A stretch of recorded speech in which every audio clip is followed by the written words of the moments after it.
हम जो भी दर्शक या श्रोतागण हमसे अभी जुड़े हुए हैं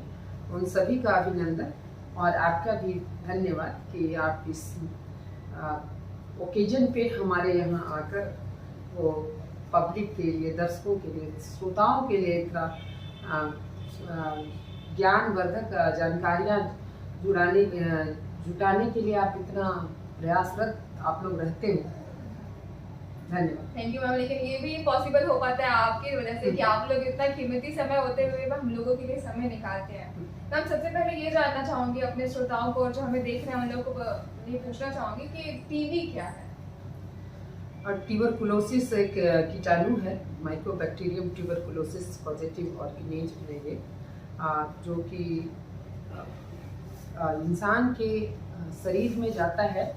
वो नाक के थ्रू ही जाता तो वो नाक के थ्रू ही है, पर इसके जो ऐसे तो बोलने से, छींकने से, खांसने से, गाने से क्या है कि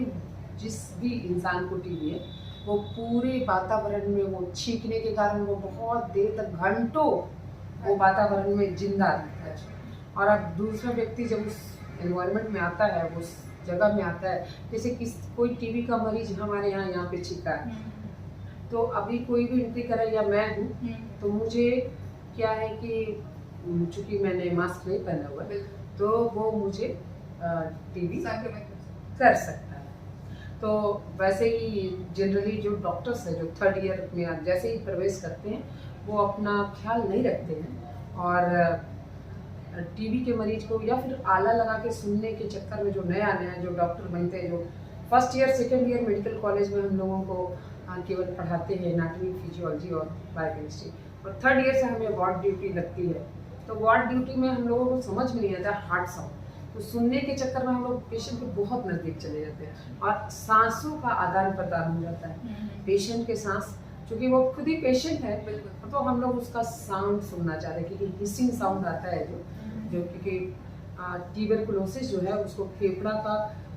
ऊपर वाला भाग बहुत पसंद है, जो टीबी तो एक्सरे करवाने पे पकड़ में आता है कि ऊपर में हमारा कैविटी बना हुआ है या फिर ग्रैन्युलोमा का कुछ भी लक्षण आ जाता है, लिम्फ नोड बड़ा होता है। ये सब लक्षणों से तो खैर वो बाद में हम लोग बात करेंगे, डायग्नोसिस होती है। पर क्या है कि वो हमारा जो पेशेंट है वो टीबी जब अंदर जाता है और जो हमारे डॉक्टर्स हैं जो 3rd ईयर में जाते हैं तो वो सीधे इतना नज़दीक से सट के और आला से सुनते हैं साउंड, क्योंकि समझ में तो आते नहीं, नया स्टार्ट किया है तो डिफ्रेंशिएट करना होता है बहुत सारे साउंड को। हाँ, कि दमा में रोंकाई कैसा होता है,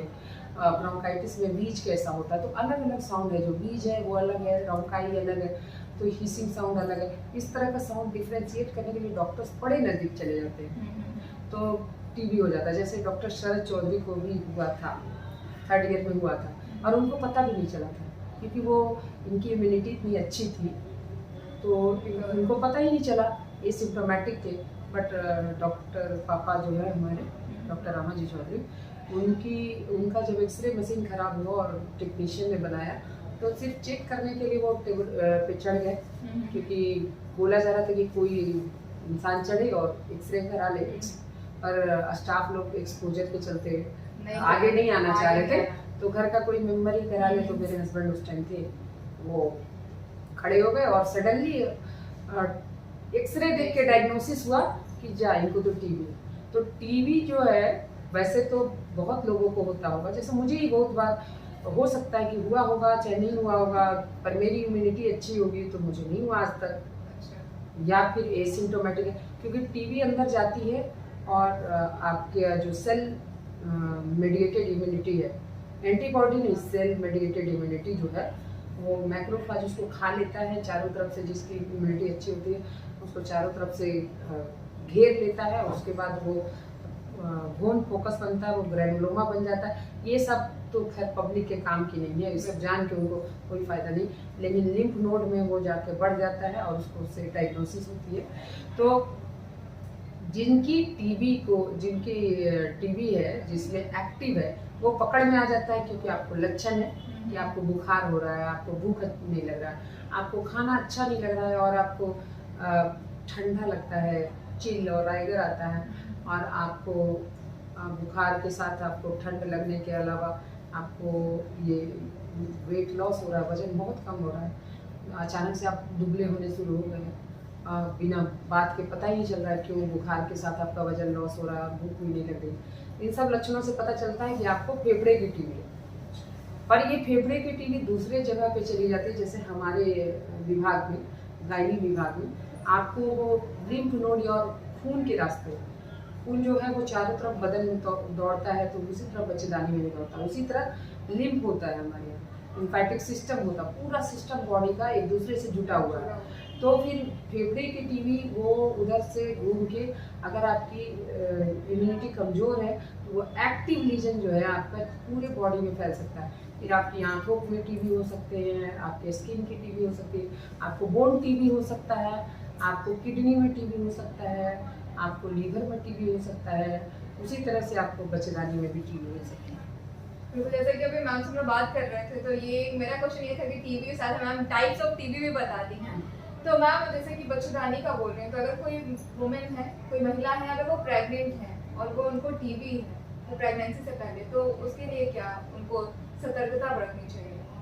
आपने एक लाइन शब्द बोला है प्रेगनेंसी से पहले, तो प्रेगनेंसी से पहले जो अनमैरिड लड़कियां हैं या फिर मैरिड वुमेन है लेकिन प्रेग्नेंट नहीं है और वो उनको नहीं पता कि उनको टीबी है कि नहीं, तो मैंने ये बताया था आपको कि टीबी अगर एक्टिव हो तो,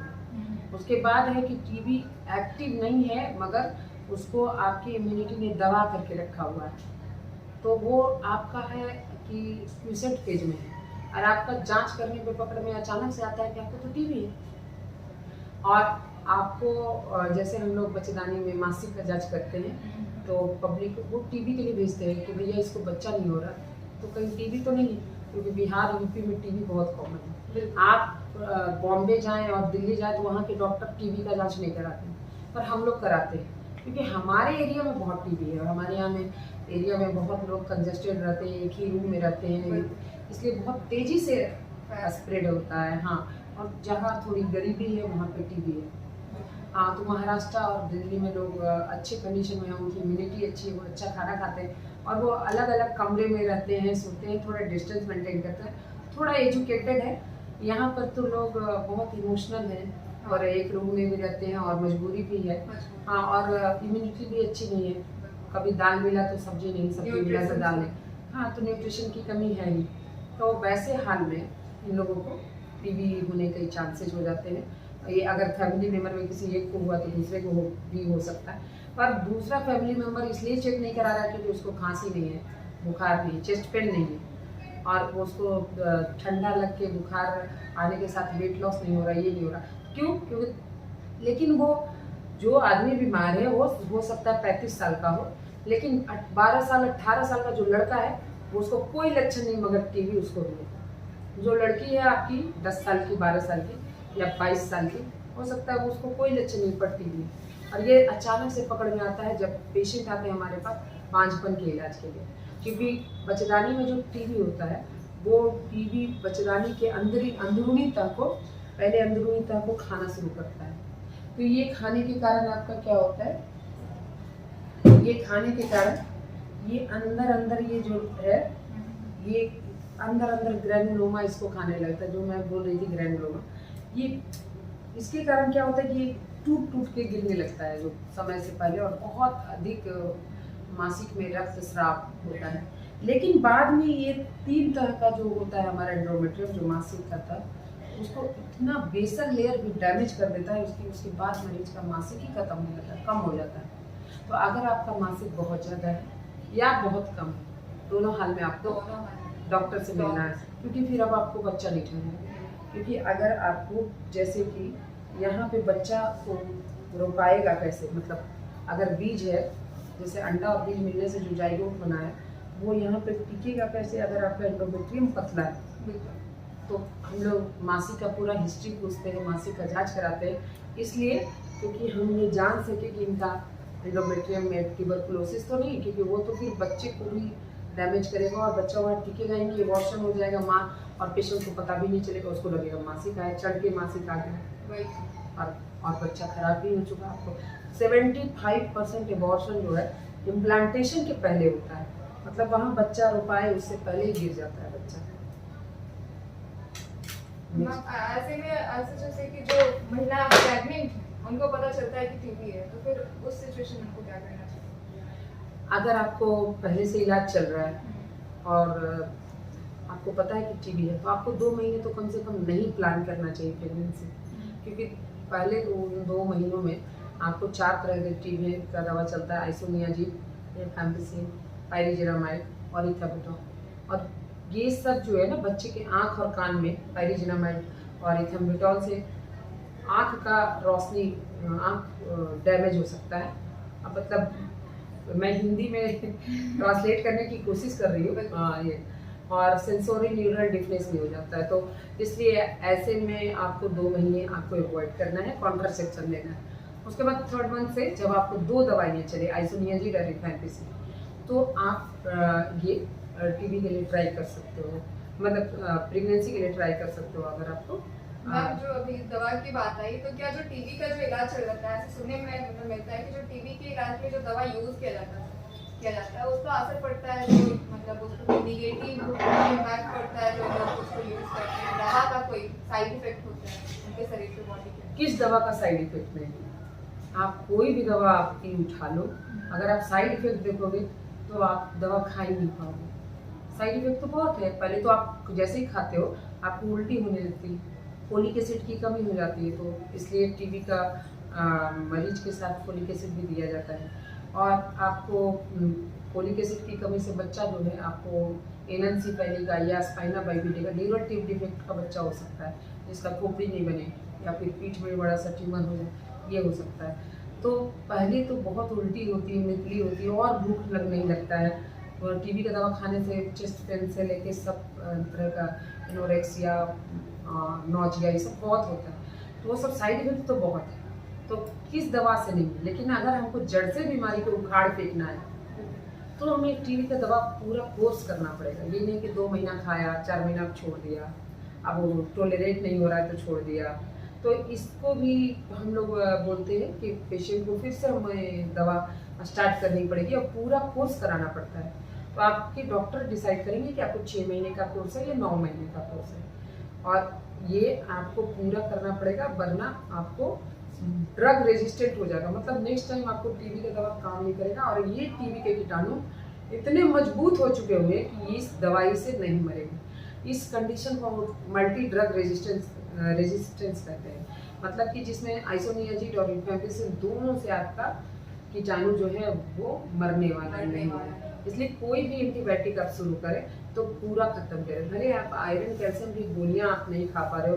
पैसे की कमी है या कुछ भी है, तो आप उसको छोड़ देते हो तो छोड़ भी सकते हो, बट इसको नहीं छोड़ सकते, या कोई भी एंटीबायोटिक नहीं छोड़ सकते। कोई एंटीबायोटिक अगर 5 दिन का होता है, जैसे कोई भी आप सेफिरोलैक खा रहे हो, मतलब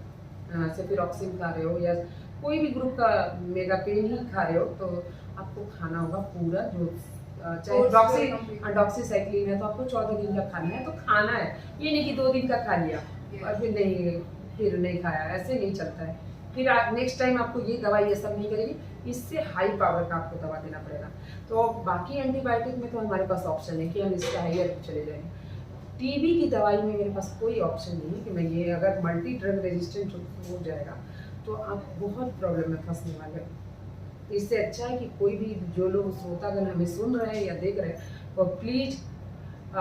हमारा जो है दवा जो है वो मतलब कि छोड़े नहीं। अगर आप टीबी की दवा पे हैं, आपने कोर्स स्टार्ट किया है तो फिनिश भी और 2 महीने के बाद आप प्रेगनेंसी प्लान कर सकते हो। और आपके बच्चे को थोड़ा प्री मैच्योर डिलीवरी होने का चांस है, मतलब समय से पहले आपका बच्चा डिलीवर हो सकता है, और वो कम वजन का हो सकता है, और समय से पहले होने के कारण उसको जो भी प्रॉब्लम होते हैं वो सारे प्रॉब्लम हो सकते हैं। मतलब उसका ब्रेन मैच्योर नहीं होने के कारण ब्रेन का मैच्योर नहीं हो सकता है, या फिर उसको लो बर्थ वेट का है तो हाइपोथर्मिया, मतलब ठंड से उसको निमोनिया हो सकता है, और शीशा में एडमिट हो सकता है, आपका NICU में भर्ती हो सकता है बच्चा। फिर उसके बाद से अगर उसको लो बर्थ वेट है और प्री मैच्योर है तो उसको फेफड़ा भी मजबूत नहीं हो सकता है, सांस वो ठीक से नहीं ले सकता है, उसका दम फूल सकता है, करा सकता है, ग्रंटिंग हो सकता है बच्चे को, और फिर उसको दूध पच नहीं सकता है, समय से पहले हुआ है इसलिए। तो ये सब चीज़ जो प्री मैच्योर या लो बर्थ वेट का जो भी कॉम्प्लिकेशन होता है वो बच्चे को होता है।